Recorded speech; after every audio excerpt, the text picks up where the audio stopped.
Vote উৎসবে মুখর ঢাকা ১১ আসনে একদিকে বিএনপির প্রবীণ প্রার্থী এম এ কাইয়ুম, অন্যদিকে ২৪-এর গণ অভ্যুত্থানের শীর্ষ নেতা এনসিপির নাহিদ ইসলাম। দুজনই যাচ্ছেন ভোটারের কাছে, দিচ্ছেন দুর্নীতি, চাঁদাবাজি ও মাদকমুক্ত এলাকা গড়ার প্রতিশ্রুতি। এদিকে এলাকার মানুষ মেলাচ্ছেন ভোটের নানা হিসাব নিকাশ। ৬৫ বছর বয়সী মোহাম্মদ কামাল উদ্দিন পেশায় চা বিক্রেতা।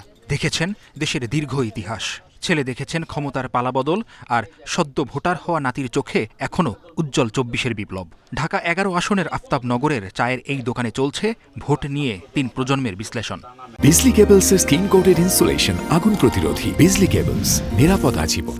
রাজধানীর রামপুরা, বাড্ডা ও ভাটারা নিয়ে গঠিত ঢাকা ১১ আসনের মোট ভোটার ৪,২৬,৫৫। অভিজ্ঞতার সাথে তারুণ্যের রাজনৈতিক সমীকরণ নিয়ে কথা বলছেন এলাকার মানুষ। তরুণ প্রজন্ম না, এই জন্য ওনারা আন্দোলন করছেন, রাজপথে থাকতেন। ওনারা ভ্যানগার্ড হিসেবে রাষ্ট্রের ভ্যানগার্ড থাকতেন। রাষ্ট্রের ভ্যানগার্ড না থেকে ওনারা দলের ভ্যানগার্ড, দল তৈরি করার জন্য পাগল হয়ে গেছেন। এমন একটা দেশ চাই আমাদের এই বাংলাদেশটা, যে দুর্নীতি, যে এই দেশের টাকা ওই দেশে জানা যাইতে পারে, এরকম একটা দেশ চাই। আগে সরকার যেগুলো করেছে আমার মনে হয় নতুন প্রজন্ম এসেই একটু ভালো করতে পারবে, সে কারণে আমি নতুন প্রজন্ম বেছে নিতে চাই। আসনটিতে ধানের শীষের প্রার্থী ডক্টর এম এ কাইয়ুম। গত ১.৫ দশকের চড়াই উতরাই পেরিয়ে এলাকায় শক্তিশালী অবস্থানে বিএনপির এই নেতা। যে ভোটের অধিকার যত ফিরে পেয়েছে এবং আমাদের অতীত কর্মকাণ্ড, দলের প্রতি আমাদের নিবেদিত এবং এই দল এই সংগ্রামে ছিল, সব মিলিয়ে আমি আশা করি যে আগামী নির্বাচনে আমাদেরকে বিজয়ী হবে।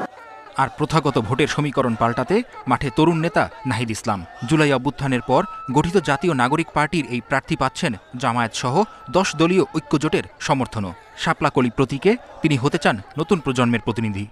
এই এলাকার দীর্ঘ সমস্যা হচ্ছে ট্রাফিক জ্যাম, গ্যাস সংকট, বিদ্যুৎ সংকট, চাঁদাবাজ এবং সন্ত্রাস।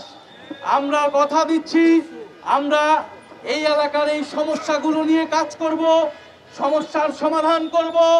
ভোটের লড়াইটা এখানে মূলত দ্বিমুখী।